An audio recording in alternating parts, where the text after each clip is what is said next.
Ya itu Iya, ada ada aja, ajaib, iya. tapi nggak banyak yang ngomongin nggak sih? Iya, itu Tabu rahasia umum. banget, Iya, iya. pasti masih ada ya, pasti ya? Ada Ya, aja. orang saya terima gimana?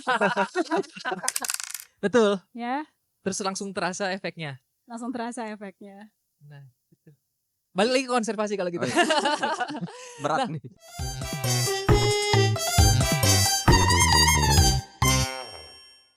Assalamualaikum warahmatullahi wabarakatuh. Kembali lagi di Pantai, podcast penting tapi santai. Di episode kali ini kita kedatangan bintang tamu luar biasa. Karena ini adalah episode yang luar biasa juga. Bisa jadi episode spesial. Kita kedatangan hari ini Mbak Lia. Hai Mbak Lia, Halo, terima kasih sudah datang. thank you. Dan Mas Habibi. Halo, Selamat terima datang. kasih. Terima Selamat kasih sudah menyempatkan hadir Ya, terima di kasih juga bulan saya udah Ramadan diundang. ini juga, di tema puasa, tema Lebaran sebentar lagi. Si mau ngobrol di topik yang mungkin dangkal, mungkin dalam, tergantung bagaimana kita berbicara di beberapa menit ke depan nih. Jadi di episode kali ini kita mau bahas banyak hal nih, para penonton. Kita mau bahas konservasi laut, eh, edukasi, politik, dan lain-lain.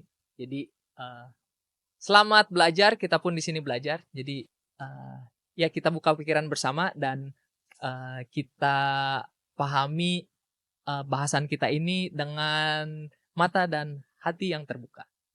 Oke, kita mulai dari, mungkin saya mau buat statement dulu nih, Mas. Dulu sebelum kita mulai. Jadi dari pengalaman beberapa tahun ini di lapangan nih, saya pahami bahwa konservasi itu tidak berhenti di lapangan. Konservasi itu tidak berhenti saat kita menanam karang, tidak berhenti saat kita menanam mangrove, pohon, dan tidak berhenti juga saat kita sosialisasi. Ternyata untuk mendapatkan hasil yang atau impact yang sesuai dengan harapan kita, kita juga harus bekerja di permasalahan-permasalahan sosial lainnya. Seperti di level rumah tangga gitu ya. Kita jika ngomongin sampah nih, karena sampah ini erat sekali juga dengan kegiatan kita di konservasi gitu ya. Dengan ada banyaknya sampah di laut, kita tahu sendiri Mas. Dan sampah di laut ini kan juga datangnya dari darat ya, dari rumah tangga gitu. Dan di level rumah tangga ini sebenarnya bisa kita lakukan pencegahan supaya ini tidak bocor ke sungai dan ke laut. Kita bisa pilah di rumah, dari level rumah gitu ya, dari kita belajar dari beberapa ahli dan kita sudah terapkan juga, sehingga sampah ini jelas tujuannya. Yang organik maka menjadi kompos, yang anorganik maka bisa dijual atau dikelola oleh yang mengelola sampah sehingga tidak bocor. Jadi jawabannya itu hadir di level rumah tangga ternyata. Begitu. Dan permasalahan-permasalahan lainnya seperti kerusakan dan lain-lain itu juga bisa diselesaikan dari level terendah gitu ya. Dari level rumah atau di keluarga itu sendiri. Nah, untuk statement saya tersebut apakah mau ditanggapi dulu? Mbak Lia dulu deh. Saya dulu ya. Ah. Iya. Konservasi itu kalau dilihat dari framework di climate change itu dia masuk adaptasi atau mitigasi ya kira-kira. Dan saya rasa itu bisa masuk ke keduanya tergantung dari kondisi di mana kita bekerja. Ya. Di usaha tackling climate change sendiri itu kan it's a multifaceted activity ya. Tidak bisa kita hanya mengandalkan salah satu dari sekian banyak orang. Di situ kita bicara policy, bicara regulasi, bicara teknologi. We also talk economy, dan yang paling penting adalah behavioral, perubahan perilaku. Nah, saya rasa di sini kita sebagai individu-individu dan collective society yang di bawah nih, bagi part of the crowd, bagian dari 99%, kita lebih banyak bergerak di yang keempat tadi, di behavioral change itu. Di situ. So, penekanan Andre tadi tentang ternyata everything boils down to unit terkecil dari society, yaitu rumah tangga dan individu. Saya setuju to some extent. Karena lagi-lagi ketika kita hanya mengharapkan perubahan itu terjadi dari kita saja, itu hanya satu elemen dari sekian komponen yang harus bekerja sama dalam membuat perubahan besar itu, you know. kita kita sudah membuat pilihan-pilihan conscious Mhm. dalam proses konsumsi kita. Ya. Kita sudah tidak lagi menggunakan plastik straw misalnya. Mhm. Tapi ketika tidak ada regulasi yang mengatur Mhm. pembatasan penggunaan produksi dan penggunaan plastik, tidak ada satu sistem yang dibangun untuk mengatasi masalah sampah misalnya, maka kesadaran-kesadaran kecil di level terkecil tadi itu tidak akan bisa menjadi sebuah perubahan yang sistematis. Betul, betul. Ya. Itu. So, Dan itu yang kita kejar. yes. Mhm. Ya, jadi benar kita bekerja di level membangun kesadaran, membangun pemahaman, kita mendorong setiap individu dan keluarga untuk bisa membuat keputusan-keputusan yang sadar dalam proses konsumsi. Tapi di saat yang sama, usaha-usaha kecil di bawah ini juga harus disertai dengan perubahan-perubahan di level strategis Yes. melalui kebijakan, melalui program-program pemerintah yang memang menyasar akar permasalahan. Mhm. Itu saya rasa hanya dengan cara seperti itu baru perubahan yang signifikan bisa terjadi. Ya. Betul. Mas Habibie? Iya, saya sepakat dengan apa yang disampaikan sama Kak Lia. Gimana ya, kalau kondisi di masyarakat pedesaan nih, kan saya dari pedesaan.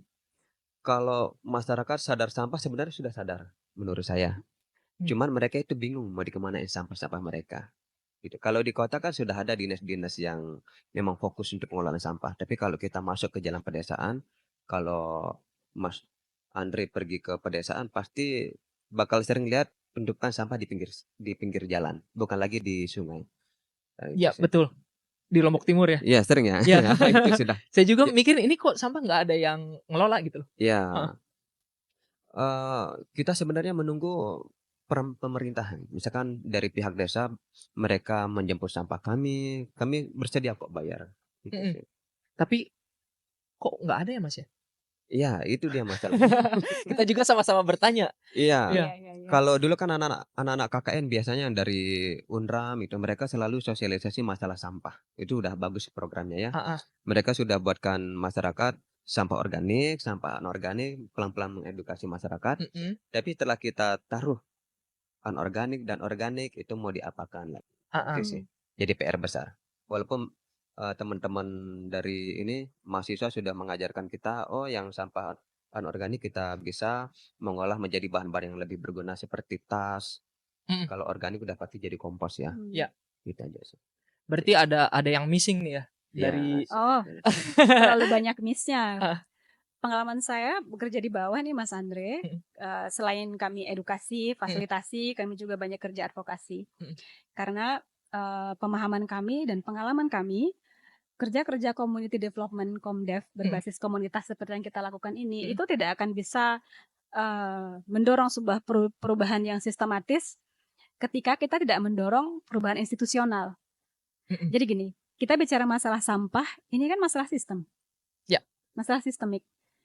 Permasalahannya sudah tahu nih diagnosanya sistemik, tapi terus intervensinya parsial. KKN ya edukasi, belajar memilah. Pemerintah kita juga di banyak forum selalu bahasanya itu iya masyarakat ini kurang kesadaran. Lagi-lagi bicaranya masalah edukasi, kesadaran. It's part of it, part of the problem. Tapi kalau kita hanya mengandalkan kesadaran dan edukasi saja, it's a long shot. Ini kita bicara perilaku masyarakat loh. Perilaku orang dewasa. We are talking behavioral science, behavioralnya adults.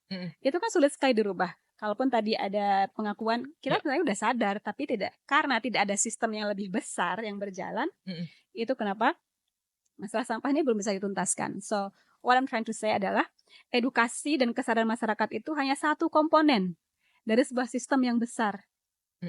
Itu. Jadi yang kita lacking itu adalah, saya rasa kalau secara pengetahuan kita semua sudah paham ini masalah sistemik.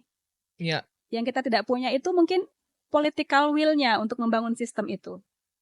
Dulu saya banyak berharap dengan zero waste-nya Ibu mantan gubernur misalnya ya. Yes. Itu keren, kita bicara spesifik bicara sampah, tapi di akhir-akhir administrasi yang sebelumnya kita melihat dari real saja nih, kita tidak melihat data dari kondisi real saja itu tidak banyak perubahan di bawah ya. Bukan tidak banyak. Ada beberapa legacy dari pemerintah yang lama. Misalnya kita lihat ada sekarang TPST Sandubaya misalnya TPST, yang ya. sudah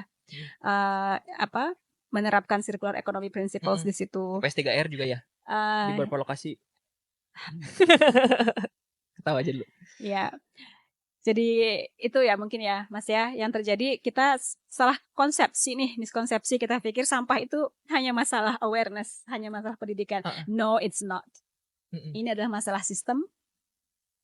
Jangan sampai kita tahu masalahnya sistemik, tapi kita ngobatinnya ya kayak kanker diobatin pakai obat merah ya nggak sembuh-sembuh ya kan? Yes.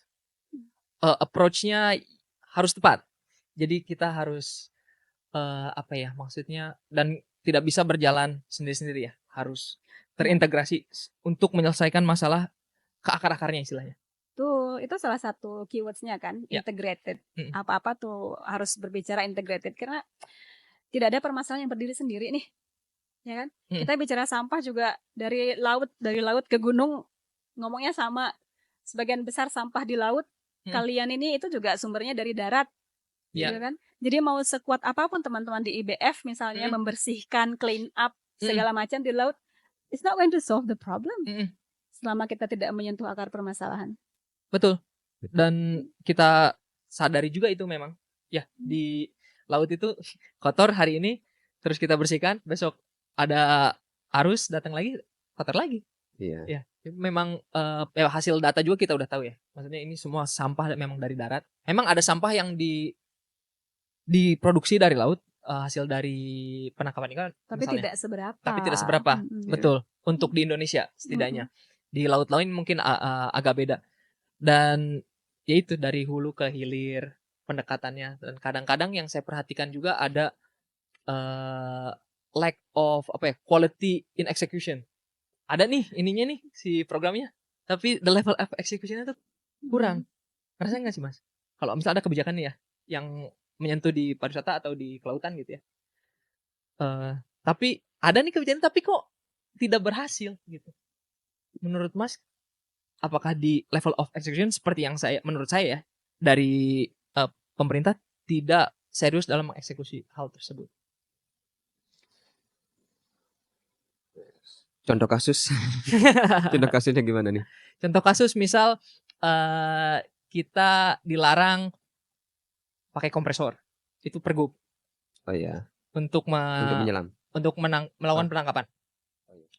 Nah, karena kompresor adalah metode kompresor ini murah, bisa dilakukan oleh banyak orang yang dari generasi sebelumnya pernah dilakukan juga. Sehingga turun-temurun mereka lakukan juga. Padahal mereka udah tahu bahwa ini membahayakan nyawa mereka dan keluarganya, dan juga membahayakan untuk lingkungan yang jelas. Karena dengan kompresor mereka di bawah itu bisa sampai 6 jam. Untuk pasang jaring misalnya. Nah, yang sampai sekarang saya menjadi misteri lah ya. Kok tidak ada tindak lanjut gitu loh. Dari ada aturan ini yang sudah jelas secara logika pun memberikan dampak yang negatif, tapi kok masih aja sih masih terjadi fenomena tersebut. Masalah perut ya. Nah, begitu, betul. Agak susah ya.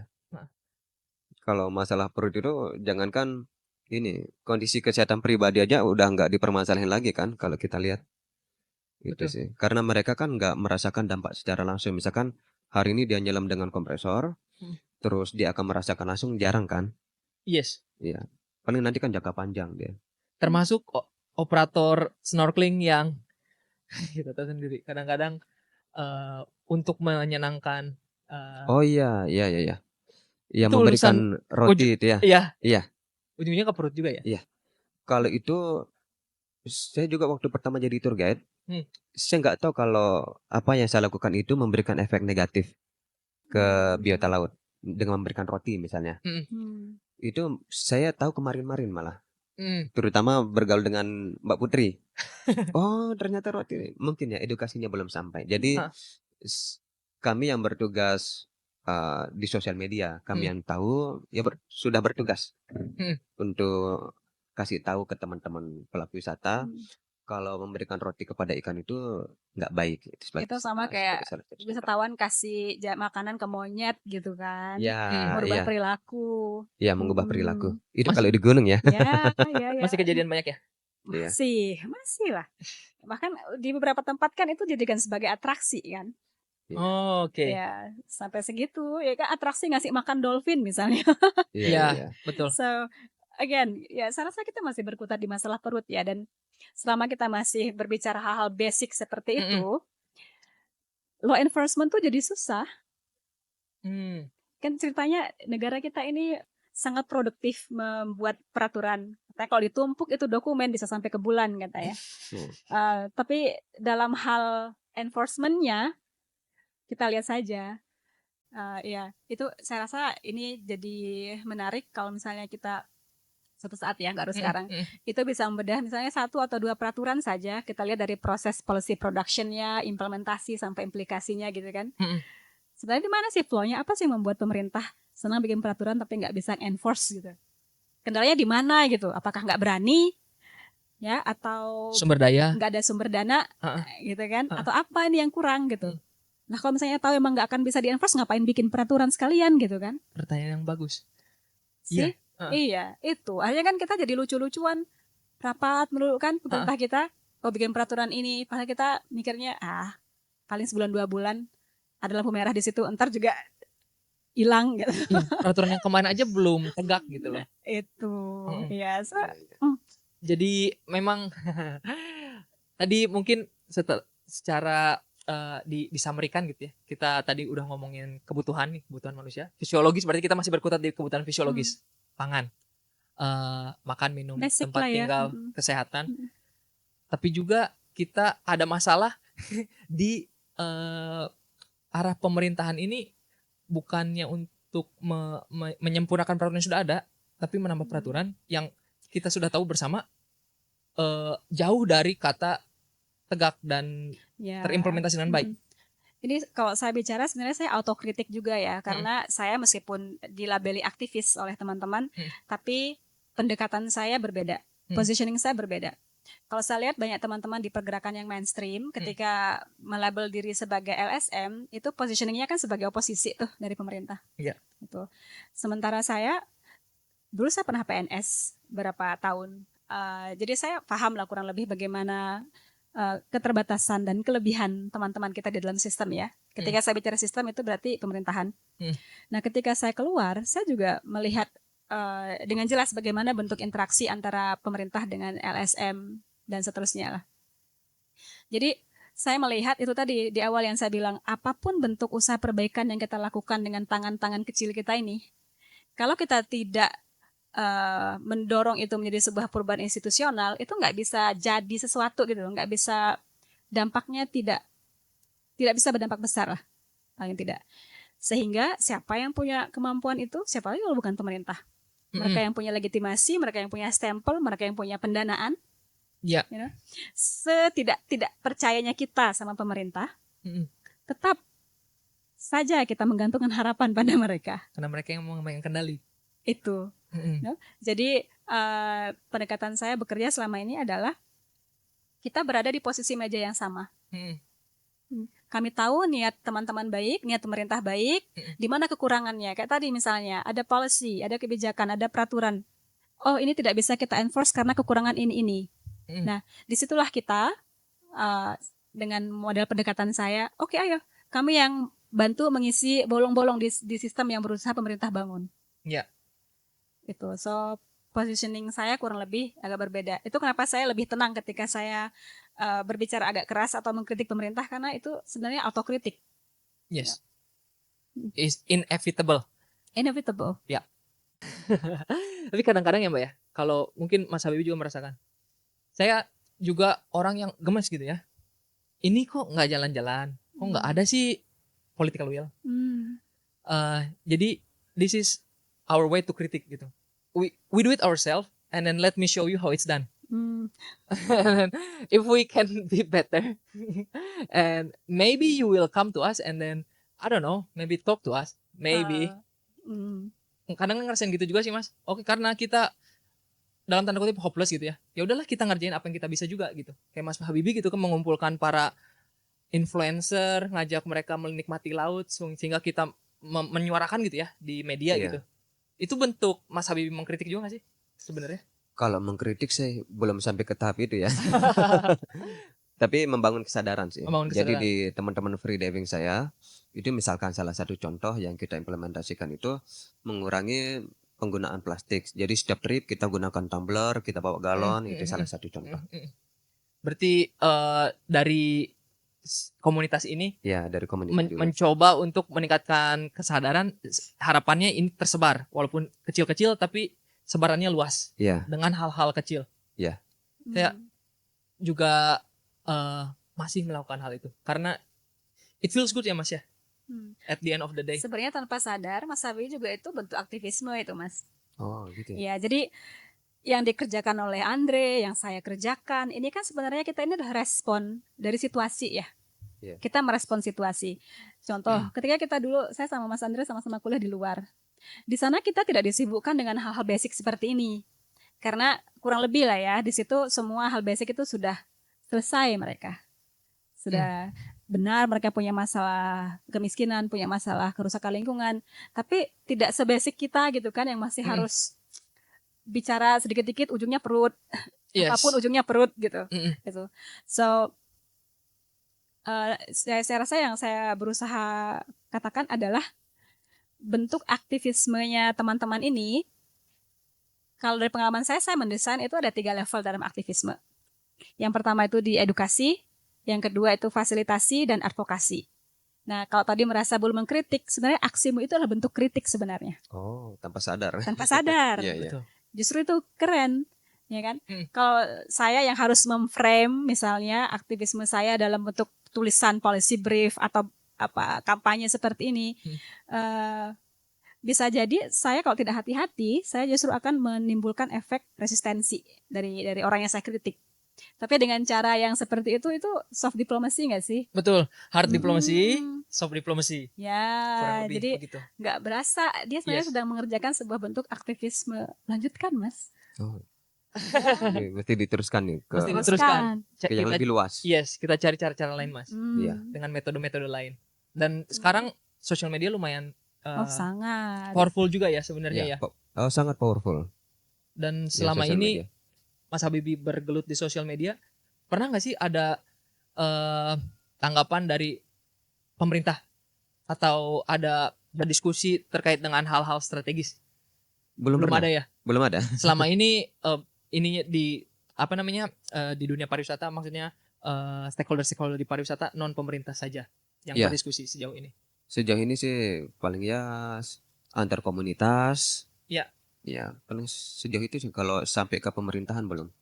Oke, berarti mari kita bersama bersuara karena ini kalau menurut saya sektor yang penting juga, Mbak. Oh, sangat. Tadi Andrea sempat bilang dilihat oleh pemerintah, menunggu, kurang lebih itu ya, saya lupa redaksinya seperti apa. Begini, kalau saya melihatnya perspektif yang lebih berimbang ya. Pemerintah dengan tanggung jawabnya yang sangat besar, dengan segala keterbatasan, saya rasa juga sebenarnya terbuka untuk berdiskusi dengan masyarakatnya. Saya bisa bilang begini karena saya sudah mengalami. Hanya lagi-lagi bagaimana cara kita deliver kan. Kalau kita datang membawa genggaman tangan dan berteriak-teriak, ya kadang kita Siapa yang mau dengar, dengar? dibawain polisi malah ya kan. Iya, Gitu. Jadi kita mau advokasi juga ada tata caranya, ya kan. Apel juga kalau dilempar nggak enak gitu, ya kan. Kasih singkong tapi ngasihnya dengan baik, rasanya bisa jadi lebih enak. Nah, maksudnya pekerjaan aktivisme yang tidak dirimu sadari itu, ya kan. Kalau menurut saya jangan ditunggu sampai dilihat. Praktik-praktik baik semacam itu harus deliver. Hubungi siapapun yang punya jurisdiksi di area di mana Mas Habibie bekerja. Misalnya sering ke Gili Kondo itu masuk di area konservasi bukan? Gili Kondo masuk dia. Masuk Setahu ya. saya ya masuk. Yang punya jurisdiksi siapa lembaganya di sana, pengelolanya? Kayaknya enggak deh Mas. Kalau Gili Enggak Kondo. masuk dia. Kalau Gili Sulat Lawang di provinsi dia. Itu termasuk area ininya kan ya, tapi Iya. ya itu di approach saja. Siapa yang punya kewenangan di area itu, approach dia, ini praktek baik yang sudah kami kerjakan, bagaimana caranya ide ini kita eskalasi, kita institusikan, kita lembagakan. Dengan demikian tidak hanya dirimu dapat recognition untuk semua yang kamu kerjakan, tapi dampak dari inisiatif baikmu itu juga bisa direplikasi, bisa dibesarkan gitu loh. You know, Ya. mau tidak mau dirimu ini kan local champion yang belum dilihat sebenarnya oleh pemerintah. Dan jangan menunggu dilihat kalau menurutku. Ini Mas Ander udah bantu nih mengekspos dirimu ke permukaan. Tinggal diperkenalkan saja. Ini dikerjakan oleh teman-teman ini. Apa yang kira-kira bisa dibangun dari ini? Ya, dan saya rasa bisa menjangkau banyak banget orang, Mas. Ya, Yang apa yang harapannya gitu. Dan keresahan-keresahannya yang di hari-hari kita lihat gitu ya, apa praktek-praktek yang tidak baik gitu, mungkin Iya. bisa berkurang dengan adanya kita mengadvokasi gitu, terus bersuara sih dengan elegan, kurang lebih. Ya, saya bersuara di konten-konten. Saya bersuara di konten-konten. Kontennya Yeah. bagus, Mbak, by the way. Jadi kemarin itu kalau kita free diving, saya nggak free diving, jujur. Saya scuba diving. Saya nggak suka nahan nafas soalnya. Mas Habib ini paling suka nahan nafas. Jadi komunitasnya itu pengusaha-pengusaha, ada dokter, ada pokoknya dari semua semua kalangan gitu di Mataram, dan punya kecintaan yang sama ke laut, dan masing-masing tuh punya crowdnya sendiri. Jadi saat pergi bersama Mas Habib itu mereka menyuarakan laut tuh harus dijaga. Laut itu indah, dan kalau keindahan ini hilang maka kita pun tidak bisa menikmati lagi. Itu kan platformnya keren sekali ya. Itu udah secara tanpa sengaja lagi-lagi komunitasmu terbangun, dan orang-orang yang ada di situ kedengarannya orang-orang yang berdaya ya. Betul. Berdaya secara ekonomi. Ini kan hobi mahal ya termasuk ya? Bagi saya ya. Iya, Betul, iya, sepakat. iya. Scuba hobi mahal. Iya. So, perubahan itu bisa dilakukan dari banyak cara, bagi-bagi tugas. Bahkan ada temanku yang dia itu merasa, siapa sih yang bisa mengedukasi orang-orang baperan di dalam sistem ini gitu kan? Ini kan, Susah.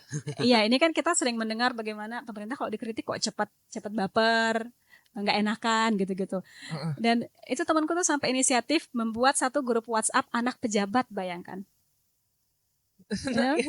Iya. Apa dibicarain, Mbak? Kalau begini maksudnya, kalau kita tidak bisa sebagus apapun kita deliver nih misalnya ya satu inisiatif, satu informasi, tetap aja diterimanya oleh sistem itu sebagai kritik dan mereka tidak terbuka terhadap kritik misalnya.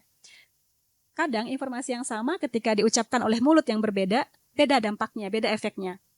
So instead of us terus saja mencoba dan gagal lagi gitu kan, dengan resiko kita nggak disukai, mendingan bisikin anaknya, Dek, nanti kalau lagi makan sama bapak, ngomongin ini ya. Atau diajak free dive aja, Mas. Strateginya bagus. Iya. Pasti ada yang suka ke laut Istri juga. pejabat, anak pejabat, udah diajak kongko aja, nanti titip pesan-pesan baik itu melalui mereka. Saya pernah ngelakuin hal yang mirip di Sulawesi Tengah dulu, waktu saya tinggal di Sulawesi Tengah. Jadi kebetulan waktu itu Kapolres suka diving. Sekeluarga diving. Satu pasukan diving semua jadinya. Karena Kapolresnya suka diving. Jadi kita sediakan underwater fotografi, terus kita diving bersama. Ya udah kita ngomong karang dan lain-lain di platform tersebut. Ya. Prinsipnya begitu. Saya nggak tahu, somehow sudah, muka saya mungkin karena saya serem ya, jadi semua orang ngerasa setiap kali saya ngomong tuh kayak kritik gitu. Padahal saya lucu aslinya, sungguh. So, saya membayangkan ketika pesan-pesan ini disampaikan oleh influencer yang pengikutnya jutaan, oh ya ampun ya, orang-orang K-pop itu yang menyuarakan hal-hal seperti ini gitu. Ini saya nggak tahu nanti exposure kalian di media berapa orang yang akan nonton podcast ini misalnya, dibandingkan dengan satu K-pop yang cuma makan mie doang, ditonton jutaan manusia orang. gitu. So saya rasa ke depan kita bisa memanfaatkan situasi itu nggak sih? Instead of siapa namanya, Raffi Ahmad memperkaya dirinya dengan caranya gitu, Mbok ya sekali waktu 1-2 konten ya, bicara tentang permasalahan lingkungan misalnya. Bayangin berapa yang bisa kita convert menjadi conservationist dengan cara seperti itu. Betul. Jadi kita juga lagi mempelajari bagaimana untuk membuat media yang berimbang dan menyuarakan hal ini dan bisa populer. Itu kan banyak orang yang populer tapi kita nggak serak dengan kontennya. Kadang-kadang ya. Selalu itu mah. Selalu ya. Kok bisa populer padahal kok ngomong yang enggak gitu. Ya, coba lihat saja. Kalian lebih paham lah yang Ah. ada di dunia sosmed. Saya suka lihat data-datanya gitu. 3 YouTuber terkaya, terbanyak follower dan seterusnya. Sampah semua kan isinya tuh. Ya, Hmm. sepakat. Dan Benar, konten ya. yang ditonton tuh yang sampah nggak sih Mas? Banyak konten sampah viral. Iya. Kalau itu gimana ya? Fenomena mungkin terkait nggak sih sama SDM? SDM suatu negara Sangat, gitu. sangat. Ya ini pandemi nih. Saya rasa global pandemi nggak hanya di kita, di mana-mana. Apa? Seperti dibagi gitu ya demografi dunia itu. Sekian persen yang melek politik, melek informasi gitu ya, dengan sekian persen yang tidak, ya itu kan beda konsumsi kan, Yes. beda konsumsi berita, beda konsumsi segala macam lah. Dan sepertinya lebih besar ini persentase demografi yang suka konsumsi sampah ini, sehingga ya mau tidak mau market based kan Mas. Yes. Apa yang diminta oleh hukum ekonomi sederhana, apa yang permintaannya banyak, maka itulah yang diproduksi. Ya. Itu sedih sih Mbak, karena itu menunjukkan literasi, literasi dasar lagi tidak bisa, ya itulah hal-hal yang tersebut, justru hal tersebut yang laku gitu kan, karena permasalahan literasi, dan hal-hal baik lainnya justru ketimpa istilahnya, nggak FYP. Iya, enggak ya. Kita kemarin bahas itu juga, Mas. FYP itu for your page ya di TikTok. Iya. Saya nggak punya TikTok Mas, jujur, tapi kemarin belajar sama Mbak Manggali, Duta Lingkungan. Kita kemarin bahas sosial media. Oh, ini istilah-istilah sosmed ya. Istilah-istilah sosmed. For your page. For your page. Jadi konten yang viral, kalau yang udah bisa jadi FYP ini, itu yang naik, jadi yang ketonton terus. I see. Ya, bayangkan ya, kalau podcast ini bisa dapat apa FYP. Amin. Ya, tapi menurut saya satu permasalahannya adalah ini otak-otak kita ini, kita sudah terlalu terbiasa dibombardir oleh begitu banyak stimulus, right? Shorts, video pendek dan seterusnya, dan itu kan benar-benar merubah psikologi dan fisiologi manusia gitu. Konsentrasi kita rendah, nggak kuat nonton podcast panjang-panjang. Nah, nggak kuat. Nah ini biar bisa lebih bagus exposure-nya, nanti kayaknya bikin punchline aja yang banyak, terus bikin shot aja jadi shot semua. Pasti gitu. Kita buat yang rencananya 15 detik, yang dapat di pasarnya itu memang 15 detik. Makanya Aul lagi nulisnya, nyatet pembicaraan kita, punchline-nya nanti mana bisa jadi punchline. Betul, gitu. yang bakal kita up untuk jadi short video gitu. Tapi yang mau nonton full conversation silakan. Dan saya rasa masih ada juga yang mau. Kalau kita mengcopy strategi kampanye kemarin zaman pilkada misalnya, yang sepertinya yang akan mampu menonton full episode itu kurang dari 25% ya di NTB ini. Oh, ininya si debat antar ini. Bukan, maksudnya kalau strategi kampanye kurang lebih ya, secara umum kita melihat komposisi waktu dan anggaran sepertinya itu hanya 25% rata-rata yang dialokasikan untuk masyarakat, demografi masyarakat yang melek politik. Sisanya itu adalah untuk masyarakat yang nggak melek politik, yang bisa dibayar dengan bansos, yang bisa dikasih serangan fajar dan seterusnya. Serangan fajar. Ya itu ada ajaib, tapi nggak banyak yang ngomongin nggak sih? Iya, itu rahasia umum. Iya. Pasti masih ada ya, pasti ya. Ada aja. Orang saya terima gimana? Apalagi di pedesaan Mas. Oh gitu ya. Iya. Dia sesuai dengan siapa yang ngasih, tapi kan nggak menjamin memilih kandidat tertentu juga kan? Nggak tahu. Kita nggak tahu. Prinsipnya pemilu kan? Ya, kayaknya kalau yang 25% yang melek, yang literasi politiknya bagus, udah kasih sini gitu kan. Tapi kan nggak berpengaruh, tetap aja milih yang dipilih. Betul. Tapi kalau yang enggak, yang suaranya bisa dibeli, saya rasa terpengaruh. Buktinya 58% menang di pusat. Betul. Ya. Terus langsung terasa efeknya. Nah, gitu. Balik lagi ke konservasi kalau gitu. Berat nih. Iya. Aku mau keluarin statement lagi nih ya terkait dengan konservasi. Why we need conservation gitu ya. Why we are here, why we do what we do. Kalau standsku ya, kenapa kita bersusah payah, kita berinvestasi waktu, tenaga, pikiran, uang di dunia ini, karena kita merasa this is, for me at least ya, it's a life and death, life or death matter gitu. Do or die. Jadi karena dampaknya tidak langsung, jadi terasanya saya menjadi seorang alarmis. Ini bakal terjadi nih. Tapi hanya segelintir orang yang bisa mencerna itu dengan mungkin gaya komunikasi kita sejauh ini ya. Tidak terlalu banyak orang yang bisa memahami bahwa kalau kita menginjak karang hari ini, karang tidak akan tumbuh besok. Dan pemahaman itu tuh sangatlah tidak lazim. Karena barrier pendidikan mungkin, atau karena memang kita terlalu banyak sumber dayanya, sehingga sumber daya yang sedikit pun sumber daya yang hilang sedikit mungkin tidak akan terasa. Namun data menunjukkan bahwa terumbu karang 70% sudah hilang. Dan it's a logical consequences. Kalau terumbu karang hilang, maka ikan hilang, maka sumber makan hilang, maka tidak ada pariwisata. Itu yang saya lihat tiap hari. Mengapa kita bekerja, termasuk di mangrove, termasuk di tempat-tempat lainnya. Nah, menurut hemat Mas Habibie, do we need conservation really? Or do we really care? Atau di luar sana orang peduli nggak sih? Iya. Kalau saya dari sisi orang pariwisata ya, Ya. saya berterima kasih banget sebenarnya sama orang-orang yang peduli dengan konservasi. Karena itu kayak manusia pilihan ya. Kalau yang kita lihat di fenomena di pariwisata itu, saya pernah kunjungin misalkan satu spot yang di tahun 2018 masih bagus, masih banyak warna. 3 tahun kemudian itu sudah mulai pudar, udah mulai memutih, udah mulai mati karena terinjak orang. Melihat perubahan itu ya, degradasi itu ya? Iya. Ya. Jadi untuk melakukan konservasi itu sebenarnya harus. Karena itu sebagai bentuk tanggung jawab kita sebagai manusia kan. Itu kenapa saya juga, kalau sekarang saya kan jualan paket tur sebagai contoh aja ya. Ya. Itu saya bertanggung jawab, jadi setiap customer yang saya bawa itu mereka sudah melakukan ada dana untuk konservasi terumbu karang di situ. Untuk sebagai bentuk berkegiatan konservasi. Iya, sebagai bentuk tanggung jawab. Ya, berarti Itu sih. terintegrasi di paket turnya Mas Habibie. Iya. Oke. Bisa di book di mana Mas? Saya bilang apa nih? Nanti di akhir kita bisa promosikan. Oh iya.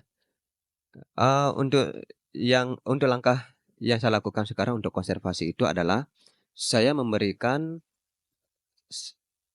ulang ya, sorry. Nggak apa-apa. Ya. Sekarang ini yang saya lakukan untuk melakukan konservasi dalam langkah kecil itu adalah setiap paket tur yang saya jual itu ada alokasi dana untuk konservasi. Karena itu adalah bentuk tanggung jawab kita sebagai manusia yang sudah menikmati bagian dari laut. Iya. Tuh. Dan responnya lebih senang? Responnya bagus-bagus saja selama ini. Karena di sosial media kan saya sudah brandingin kebaikan apa sih yang kita lakukan saat konservasi terumbu karang. Jadi di sana itu, misalkan dalam satu terumbu karang kita sudah memberikan tempat hidup miliaran makhluk hidup. Jadi kalau di agama Islam kan itu sebagai bentuk amal jariah ya. Sekalipun terumbu karang itu misalkan patah oleh cuaca atau oleh bencana alam gempa bumi misalnya, patahan itu kan bisa tumbuh ya. Betul. Ya, itu sih. Jadi di situ saya mendorong orang, ayo, kalau bahasa ininya apa, promosinya, ayo trip bareng saya. Dengan trip bareng saya kamu sudah melakukan amal jariah dengan konservasi terumbu karang. Sambil lihat Seperti kamera itu. dong. Promosinya bagus itu. Amal jariah. Amal jariah. Jadi orang melakukan konservasi itu adalah orang yang memiliki amal yang sangat banyak. Amin. Amin. Dan itu juga sebenarnya memastikan keberlanjutan bisnis nggak sih Mas? Iya betul. Untuk memastikan, kalau di Lombok Timur saya sudah memasang strategi sebenarnya. Misalkan ada yang saya tahu spot rahasia misalnya, terumbu karangnya bagus. Seandainya terumbu karang di sini habis, misalkan rusak nih 5 tahun ke depan udah rusak habis, saya akan pergi ke situ dan mungkin memberikan nafas untuk ini spot semula yang sudah rusak itu. Ya mungkin nanti masih dalam rencana ini sih. Soalnya di Lombok Timur kan belum ada LSM ini. Ada tapi nggak sebanyak yang di Lombok Barat ya. Yang menyuarakan bergerak untuk melindungi. Iya, melakukan konservasi Melakukan seperti konservasi. Indonesia Blue ini Foundation kan belum terlalu ini di Lombok Timur. Berarti harus banyak kegiatan di sana. Iya. Berkegiatan di Lombok Timur. Oke. Iya, saya udah kasih masukan ke Mbak Putri, ayolah di Lombok Timur sekali. Saya sudah bilang ke Putri, nanti keperluan apapun, misalkan perlu izin di desa apa, nanti saya bantu gitu. Oke. Mungkin kita bakal kenalan banyak juga sama teman-teman di Lombok Timur ya. Ya, Kita harus mau Mas. ya masuk ke desa-desa ya seperti apa yang kita lakukan di Lombok Barat tapi di Lombok Timur. Ya. Gitu. Menurut Mbak Lia, konservasi Mbak butuh nggak sih? Penting nggak sih? Why we do what we do Iya. katanya ya. Nggak punya pilihan kalau saya bilang. Hmm. Coba kita lihat dari aspek policy dulu deh. Mm-mm. Kalian mungkin ingat kejadian di mana Ibu Siti Nurbaya, Kemen LHK kita Mm. dulu waktu COP 2020 berapa di Glasgow beberapa tahun yang lalu. 24 kalau nggak salah. Ya, itu kan menolak meratifikasi target deforestasi ya. Ya, kontroversial sekali. Sangat. Ya, itu saya kecewa sebagai perempuan dan sebagai ya itulah. Dan bahasanya beliau kurang lebih apa ya, redaksinya saya tidak ingat persis, tapi kurang lebih bahasanya ini kita seperti melawan amanat undang-undang dong kalau misalnya kita tidak mengedepankan ekonomi di atas lingkungan, kurang lebih seperti itu. Jadi menolak meratifikasi. Itu dari paling atas nih, level strategis. Jadi sudah ada rencana yang didanai secara sistematis melalui apa saja, melalui PSN, melalui food estate, melalui pemberian konsesi tambang. Yang kita tahu banyak dari program-program maha besar ini yang juga menggunakan area hutan lindung misalnya, kalau di daratan. Di laut juga kurang lebih sama. Kita lihat sekarang ada banyak pagar laut. Kok dipagarin kan? ya? Biar apa? Ya, itu di laut dan daratan sama saja permasalahan kita. Jadi dari segi policy, political pemerintah kita kelihatannya memang masih sangat-sangat mengutamakan growth, mengutamakan ekonomi di atas lingkungan. Itu satu. Udah nih, terus jadilah didesain ada taman nasional di laut, di darat, ada hutan lindung segala macam. Bentuk upaya-upaya untuk memproteksi lingkungan yang tersisa. Right? But again, di awal tadi kita bicara implementasi kebijakan. Ya kan? Itu. Nah, ini di policy-nya. Lalu kita bicara lagi teknologi. Sekarang ada circular economy, bicara sampah. Kemudian ada begitu banyak renewable energy dan seterusnya, ya kan? Bor, kalau misalnya yang mata airnya mati di bor saja dan seterusnya. Tapi saya justru termasuk yang berpikir bahwa ketika kita rely on teknologi 100% untuk menjadi solusi dari setiap permasalahan lingkungan, maka yang terjadi apa? Nggak jadi konservasi kita. Because we always lari, oh iya ada solusinya kok, teknologi bisa mengatasi ini. Jadi usaha kita untuk memperbaiki kerusakan itu menjadi berkurang. Itu. Lalu kita bicara apa lagi? Apa tadi? Policy, teknologi, ekonomi. Jelas sekali. Ketika bicara apapun, bicara pariwisata, pembangunan apapun, secara urutannya saja kalau kita bicara pilar sustainability, ekonomi pasti pertama yang disebut. Yes, betul. Ekonomi, sosial, lingkungan. Nggak pernah lingkungannya duluan. Dari situ saja udah kita lihat frame psikologi orang-orang yang mendesain kebijakan ini, ekonomi itu selalu nomor 1. Growth. Padahal secara konsep growth dan sustainability itu tidak compatible, nggak bisa kita terus tumbuh di tengah segala keterbatasan, right? Tapi terus kita bicara growth dan sustainability itu satu nafas tuh, itu. SDG. Apa SDG? Ya. Terus apa sekarang? Behavioral, ya, dari sikap, dari tingkah laku kita baik sebagai individu di unit terkecil masyarakat di keluarga maupun sebagai kolektif society. Kan kita sebagai kepribadian kolektif kita ini kan adalah kumpulan dari kepribadian kita yang banyak ini. Right? Kebetulan nih kita orang-orang yang sudah lebih melek secara lingkungan. Sehingga kepribadian kolektif dari forum ini adalah kita orang-orang konservasionis. Tapi ketika satu komunitas, satu grup, itu isinya adalah orang-orang baperan, orang-orang yang tadi berpikirnya ekonomi terus, yang pertama. Kembali lagi ke demografi tadi di awal. You know? Prioritas juga ya Mbak ya? Oh pasti, apalagi sekarang kita bicara efisiensi nih. Yes. Ya kan? Tanpa efisiensi pun, alokasi APBN di nasional ya, alokasi APBN itu, kalau pendidikan itu kan sudah minimal 20% dari APBN. Yang untuk lingkungan itu kadang 1-2%, bahkan pernah itu sampai 0,sekian%. Ini datanya bisa dicek ya. Ini artinya, itu bisa kita artikan bahwa concern kita sebagai collective society, ya, bangsa Indonesia terhadap lingkungan itu kecil sekali, terrefleksi dari situ. You know? Ya, masih jauh. Masih jauh. Jadi kalau ditanya why do we do what we do, it's because you don't have any choice. Kita nggak bisa, you cannot unsee what you see, itu bahasanya kan. Kalau udah kita lihat permasalahan tuh nggak bisa kita nggak lihat lagi, sudah. Hmm. Gitu. Kecuali So, kita ya apa ya, tak berdaya. Ya udahlah gitu, atau nggak decide not to do anything about ya it. pilihannya apa kita melakukan sesuatu atau menjadi apatis, ya kan? Itu aja udah pilihannya. Ya.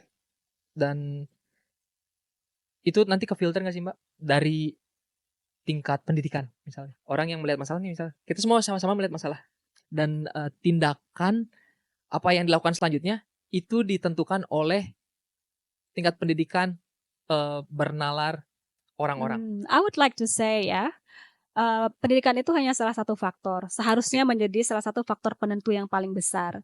Tapi pada kenyataannya banyak sekali konservasionis yang paling berani, yang paling vokal, yang paling siap berkorban itu justru orang-orang yang tidak sekolah. Karena apa? Mereka tidak punya kepentingan. Orang kalau nggak sekolah seringkali kan nggak punya jabatan. Orang yang sekolah yang punya banyak sertifikat dan gelar yang panjang yang punya jabatan. Nah, orang kalau udah punya jabatan itu banyak pertimbangan, Mas. Oke. Ya kan? Sementara kegiatan aktivisme konservasi itu besar sekali unsur aktivismenya. Unsur melawan arusnya. Ya kan? Sehingga kecenderungannya justru jadi sedih. Justru orang-orang yang sekolah ini jadi semakin banyak pertimbangan. Nah, sedihnya di situ. So, saya rasa untuk menjadi seorang konservasionis atau aktivis itu butuh beberapa variabel ya. Selain pendidikan untuk meningkatkan daya nalar, itu juga networking harus bagus, ya kan? Communication skill harus bagus, dan lebih penting dari itu adalah keberanian. Betul. Keberanian untuk The guts berbicara. Betul. Ya. Kalau Mas Habibie sendiri kok mau ke arah sini sih Mas? Maksudnya memilih untuk membuat paket tour misalnya ya, salah satu produknya, membuat paket tour yang berkegiatan juga di konservasi. Dan atau kok mau sih bukan membuang ya, berinvestasi waktu dan tenaganya untuk mengumpulkan para freediver. Apa titik baliknya Mas? Kalau yang untuk konservasi dulu ya, yang pertama ya. Karena ya saya lihat keberadaan terumbu karang di bawah laut itu sudah mengalami kerusakan yang sangat besar kan. Kita bisa lihat pemutihan karang walaupun di kedalaman 15 meter itu kan karena pemanasan global nggak sih? Itu salah satunya. Sesuatu yang luar biasa gitu, nggak normal sekali. Iya, itu kayak ada sedih, ada perasaan sedih. Jadi kita yang sudah menikmati, sudah kagum, begitu kita datang kembali dalam kondisi terumbu karang itu sudah kondisi sakit misalnya, itu ada perasaan sedih. Jadi saya berusaha untuk menyeimbangkan gitu. Kalau ada terumbu karang yang mati, gimana caranya kita menghidupi lagi gitu aja sih. Yang selebihnya itu ibadah sih sebenarnya. Oh. Itu motivasi nomor 1 sebenarnya. Mas Habibie melihat ini sebagai ibadah. Luar biasa sekali. Saya nggak kepikiran loh Mas. Baru belajar sekarang. Iya. Oh iya. Berarti sekarang saya lebih semangat lagi. Iya. Karena itu bagian dari ibadah. Dan saya baca juga kemarin di Al-Quran itu. Sering sekali disebutkan bahwa yang merusak itu sangat tidak disukai oleh Tuhan. Dan adalah perbuatan tercela. Dan berkali-kali disebut. Berarti orang yang merusak kita ini kultum nih. Iya, jadi kultum. Ya, kemarin tuh ada yang nanya ke saya waktu saya foto ini ya. Lagi bikin kultum ya. Iya, emang. Kuliah 7 jam. Tadi kita lagi ngomong apa sih? Tentang titik balik Mas Habibie bikin komunitas freedive yang merangkul teman-teman dari banyak kalangan ini. Oh iya, kalau yang pertama sih kalau freediving itu persis samalah dengan diving scuba. Kita harus ada buddy, itu satu. Jadi nggak bisa sendiri. Jadi buddy satu sama lain. Terus di dalam lingkungan freediving ini kita juga edukasi bagaimana kita menjaga laut. Misalkan pertama kita jangan finning terlalu dekat dengan terumbu karang misalnya. Kalau kita berada di kedangkalan yang misalkan 3 meter dengan terumbu karang yang masih hidup, ada bagusnya fin itu dilepas misalnya. Oh gitu juga ya Mas ya? Iya, jadi kasih edukasinya itu perlahan-lahan gitu. Gitu juga ke tamu-tamu saya. Ya. Sejauh ini udah berapa tahun sih Mas Lombok Freediving Community? Dari tahun 2023 kemarin-kemarin sih. Oh, baru 2 tahun ya? Iya, baru 2 Dan tahunan. saya lihat orang-orangnya seru-seru. Oh, seru-seru banget. Heboh banget ya Iya, kalau heboh jalan banget. ke sana kemari.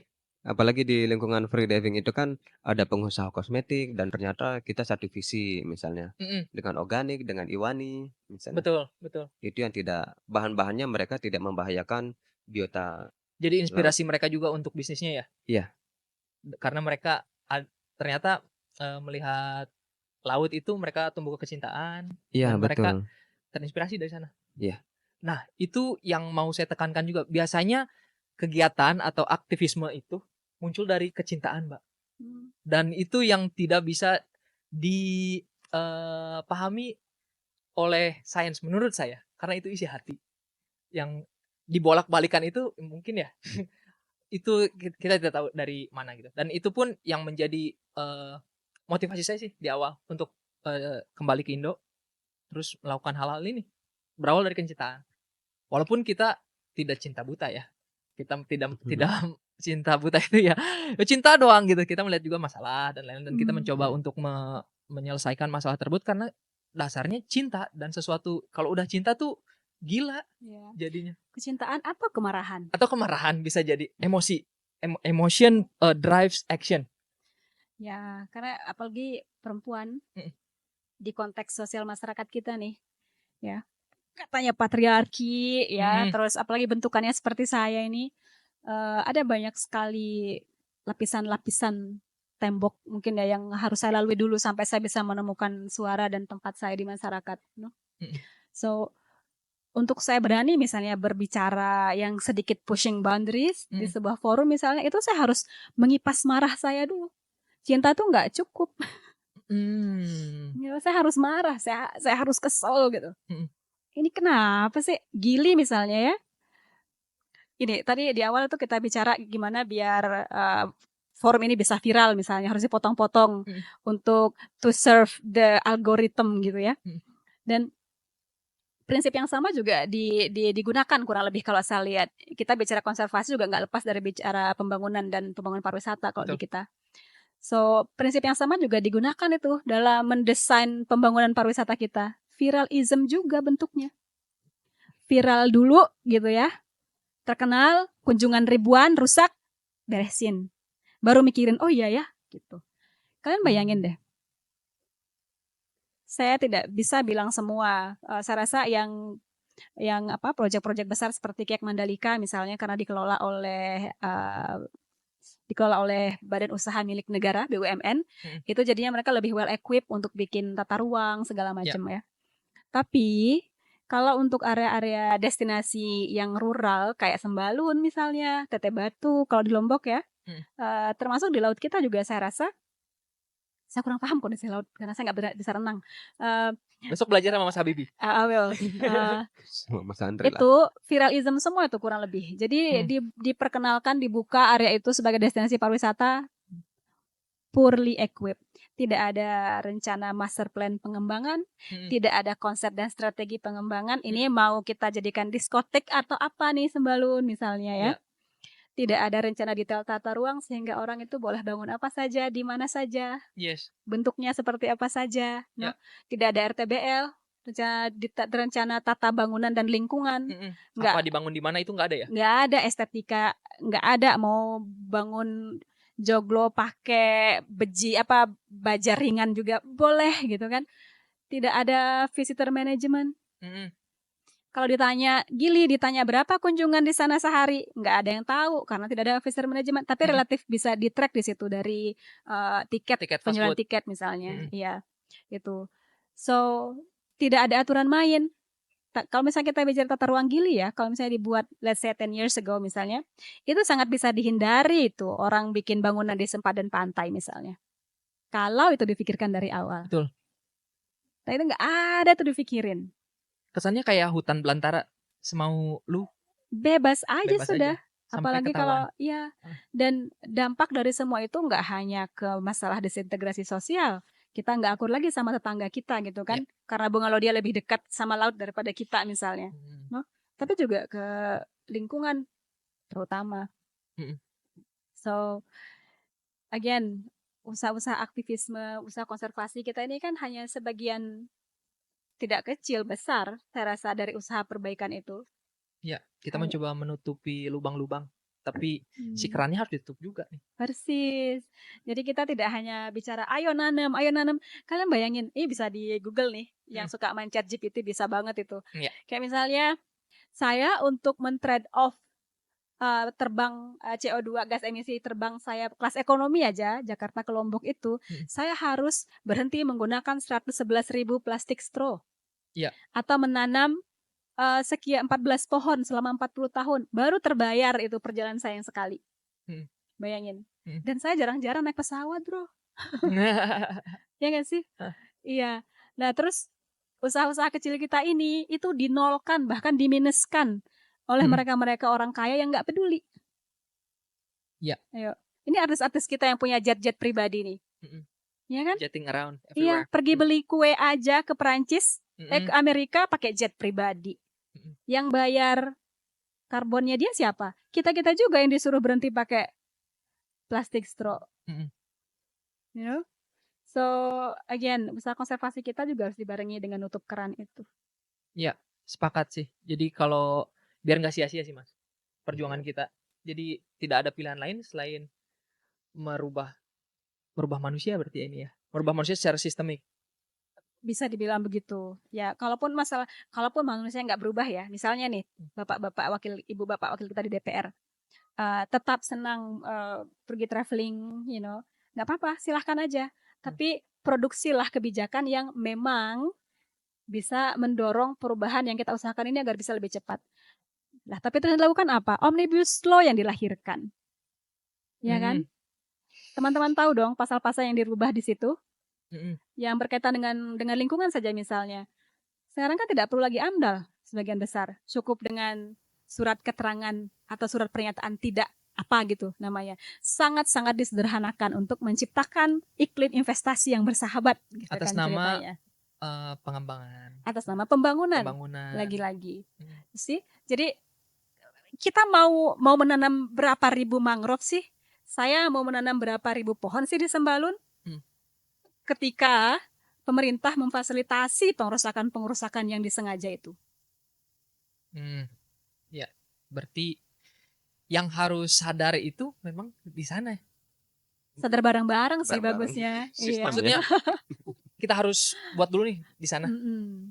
disuarakan dan konsisten di sana, sampai panas nih, sampai panas, sampai akhirnya, eee, kebijakan-kebijakan mulai mengarah ke arah, yang lebih ramah lingkungan, kebijakan ramah lingkungan. Seharusnya ya, Heeh, sebenarnya kalau kita pelajari satu persatu ya, dengan apa, apa sih istilahnya, otonomi daerah misalnya mhm, ya, desentralisasi. Meskipun perundang-undangan regulasi di pusat mengatur demikian, pemerintah daerah tetap punya, ruang untuk juga mengatur daerahnya masing-masing dan kebijakan masing-masing, gitu. mhm, Menurut saya ya, ketika pemerintah, apalagi sekarang teman-teman mungkin tahu OSS ya, pemberian izin terpusat, iya, right? Apa-apa itu udah langsung pusat aja ngasih izin, tinggal klik-klik aja nih iya, pengusaha-pengusaha kita mhm, nih. Tapi pemerintah yang memberikan rekomendasi, ya kan? mhm, Nah, di situ sebenarnya kuncinya. Kalau tangan-tangan kecil kita ini tidak bisa menjangkau pusat, kita bisa nih mendekati pemerintah-pemerintah kita yang lebih dekat dengan kita di kabupaten, di desa bahkan, di desa di ya, kabupaten heeh, dan di provinsi untuk kita, ya udah deh nggak apa-apa kalau misalnya Kalimantan mau dihancurin, silahkan, tapi paling tidak kita di sini jangan jangan secepat itu gitu mhm, kehancurannya. di NTB ya, iya, Selamatin yang dekat aja kita iya, kayaknya ya. kita jalan dari Hmm. level RT, RW, desa, Hmm. kecamatan, kabupaten. Memang, kalau roadmap-nya IBF, Mbak, Hmm. kita begitu, eee, dari bawah grassroots ya namanya ya, Hmm. dari level desa kita lebih banyak ngobrol sama kades lah, level Hmm. kades dan lebih cepat ada, tanggapannya, responnya gitu. Tapi nggak lama lagi mungkin kita mau naik level, ke level ya kabupaten, Hmm. level provinsi soon. Ya dengan, kita buatnya, produk-produk ini, advokasi lebih jauh, Hmm. komunikasi, strategi-strategi baru kita ke arah sana. Karena mau sampai kapan kita di grassroots terus gitu. Saya mikirnya gitu setidaknya. Karena kalau kita mau bisa aja sih kita gini-gini terus. Cuman kalau di visi saya kita bersama-sama itu mau angkat barang-barang nih, dan di NTB ini saya rasa lokasi yang pas, Mas. Jadi pariwisatanya berkembang, belum terlalu berkembang, tapi sudah mau berkembang. Orang yang mau mikirin sudah mulai ada, dan sumber daya pun melimpah kalau menurut saya. Oke, sepertinya tidak lama lagi kita akan tutup. Sebelum kita tutup, jika ada yang mau disampaikan ke penonton, Yang mau beberapa promosi kalimat dulu. yang mau promosi dulu di kamera saya. Karena ini mumpung musim lebaran, Mas. Sebentar lagi high season. Oh iya. Jadi kalau mau ke Lombok, bagaimana caranya, Mas? Dan kalau mau mendapatkan experience, the real experience with the twist of conservation. Oh iya. Kalau mau mendapatkan ini pengalaman konservasi, kalau ke Lombok itu bisa hubungi saya atau hubungi IBF, karena di IBF ada paket turnya ya. Juga ya, Iya, di Pantai Cemara. ya kita bawa orang ke mangrove. Betul. Iya, bawa orang ke mangrove itu sangat menarik sekali. Orang-orang belajar manfaat mangrove, mereka menanam juga kan ya? Ya. Ya, tur mangrove, bagaimana membuat garam malah. Ya, Waktu natural itu. salt, betul. Iya. Dan juga untuk teman-teman yang mau berkontribusi langsung untuk menanam terumbu karang, bisa menggunakan paket trip. Ada beberapa agen trip yang ini sudah mengalokasikan dana Oh untuk gitu. konservasi. Ada Ya. beberapa ya sekarang ya? Iya. Oke. Salah satunya adalah saya. Mm-mm. Ada juga beberapa teman yang lain. Mm. Cuman beberapa teman yang lain ini ada di luar, bukan di daerah Lombok. Oke, dari mana, Mas, by the way? Ecowe kalau Oh, Mas, Ecoway. Ecoway yang ya, dari Bali ya? ya, Oke. Mas Dimas di salah satu. Oke. Kalau mau menghubungi Mas Habibi, Instagram Bisa melalui @lombok.laluhabibi. Terima kasih. lombok.laluhabibi. Itu langsung ke Masnya sendiri. Ya. Oke. Jadi bisa berkontribusi untuk siapapun ke konservasi melalui liburan yang menyenangkan ini. Ya. Ya. Bali ya, pesan-pesan? Wah, terlalu banyak. Saya Enggak butuh episode sendiri untuk pesan-pesan. Mas Ropa masih siap mendengarkan? Enggak, I'm not going to bore your listeners ya. Ya. Pesannya, sekecil apapun kemampuan kita untuk melakukan perubahan itu lakukan. Nggak usah kita hitung-hitung atau banding-bandingkan ya. Seperti yang tadi kita bicarakan, itu hanya ilustrasi saja. Tapi di luar itu, kita juga saya rasa secara kolektif ini harus berusaha memanusiakan para pejabat. Ini penting sekali. Saya melihat ada indikasi kuat ya, kecenderungannya kenapa para pembuat kebijakan kita ini kebijakannya itu cenderung agak-agak luar biasa, karena saya rasa mereka tidak langsung terdampak. Contoh kecil misalnya, saya jemput anak saya pulang sekolah, di setiap perempatan saya harus cari pohon ketika lampu merah ya. Saya harus cari pohon agar anak saya tidak kepanasan. Pejabat-pejabat kita tidak terpikir untuk menanam pohon di sekitar perempatan itu, lebih memilih bikin tugu misalnya bermiliar-miliar. Karena apa? Karena mereka tidak pernah kepanasan. Yes. Iya kan? Ya. Karena mereka selalu ada di mobil ber-AC yang dibayar dengan uang pajak kita yang motoran setiap hari berpanas-panas itu. Nggak relate mereka, Mbak. Nggak relate. Nah, ini saya rasa PR besar kita nih sebagai collective society, teman-teman yang bagus di media dan seterusnya. Manusiakan para pejabat ini. Sekali waktu boleh nanti ini kita undang Pak Iqbal, Ibu Indah, betul Bu Dinda. Bu Dinda, untuk sekali-sekali naik motor biar rasakan panasnya di lampu merah. Ya. Biar ke depan tuh kebijakannya tuh bisa lebih relatable gitu loh. Jangan tunggu sampai beliau-beliau jadi korban dulu baru ngerasa, oh iya ya panas ternyata climate change. Oh iya ya ternyata perlu nih konservasi gitu. Ya. So itu satu pesannya. Yuk kita sama-sama bareng-bareng kita manusiakan para pejabat kita. Ya. Pesan kedua ya. Yang tadi kecil tapi tetap lakukan. Nggak usah dihitung-hitung. Yang kedua manusiakan para pejabat. Ya, yang ketiga ini pesannya untuk teman-teman NGO, Anda dan saya dan teman-teman yang lain. Kita, saya rasa sudah waktunya kita nih untuk bisa menolak menjadi bagian dari adaptation industry. Sekarang tuh ada istilah industri adaptasi. You know, itu adalah teman-teman kita sendiri yang menjadikan pekerjaan-pekerjaan konservasi dan pengentasan kemiskinan dan pengentasan penyakit itu sebagai livelihood, sebagai sumber mata pencaharian. Ya, karena ini autokritik karena saya juga bagian dari kita semua. Karena saya merasa ketika kita menjadikan pekerjaan ini sebagai sumber mata pencaharian, maka entah sengaja entah tidak kita akan berusaha memaintain permasalahan. Tidak akan Betul. benar-benar mau menyelesaikan permasalahan karena nggak ada masalah, nggak ada donor, bro. Betul. Saya harapannya saya pensiun bulan depan. Harapan saya itu terjadi. Karena sebenarnya semakin banyak NGO itu kan pertanda kalau sistem itu semakin tidak bekerja. Karena semua yang kita kerjakan ini kan sebenarnya pekerjaan sistem nih. Ya nggak sih? Seharusnya saya usia segini udah pensiun muda saya. Seharusnya dirimu sekarang sedang S3 gitu ya. Sedang menikmati hidup, traveling gitu. Instead, kamu malah ngapain? Nanam bakau. Ya. Itu. So, ya itu kali pesannya untuk sekarang. Next episode nambah pesan lagi. Ya, udah dikasih kisi-kisi, kita bakal ngobrol lagi sama Mbak Lia. Nanti ada juga Mas Habibi, ada tutorial free diving juga nanti ya. Boleh. Oh, keren. Sekalian belajar. Betul, nanti pengembangan topik dan tema di season selanjutnya. Ditunggu. Oke, kalau gitu udah nggak kerasa ini sejam lebih kita bicara, kita ngomong-ngomong. Terima kasih waktunya, insight-nya luar biasa sekali. Saya rasa saya belajar banyak banget hari ini. Mudah-mudahan yang nonton juga belajar banyak. Seperti yang saya bilang tadi, diterima dengan pikiran yang terbuka, hati yang terbuka, informasi-informasi yang didapat, yang tadi kita bicarakan. Semoga bermanfaat untuk kita semua. Dan bisa ya menjadi bahan diskusi juga untuk para penonton. Oke, sampai jumpa di episode selanjutnya. Assalamualaikum warahmatullahi wabarakatuh. Waalaikumsalam warahmatullahi wabarakatuh. Thank you. Yeay!